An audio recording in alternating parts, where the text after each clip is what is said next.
Hi friends, today சூப்பரான ஒரு sweet recipe தான் பார்க்க போகிறோம். அதுக்கு ஒரு 100 கிராம் வெல்லத்தை வந்து நல்லா கரைச்சி எடுத்துக்கிட்டேன். அதோட கடலைப்பருப்பு 100 கிராமை வந்து வேக வச்சு மிக்சியில் 1-2 அரைச்சி அதோட ஆட் பண்ணிக்கிட்டான்.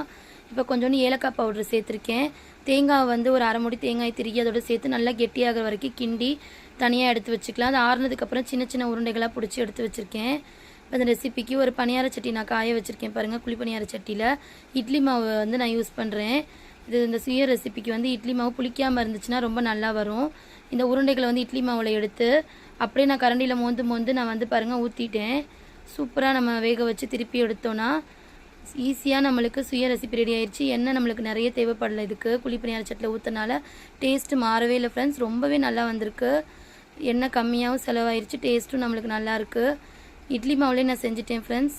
நீங்களும் ஒரு டைம் ட்ரை பண்ணி பாருங்கள். இந்த ரெசிபி எப்படி வந்துச்சுன்னு பார்த்துட்டு கமெண்ட்டில் சொல்லுங்கள். வீடியோ பிடிச்சிருந்தா லைக் பண்ணுங்கள், ஷேர் பண்ணுங்கள், சப்ஸ்கிரைப்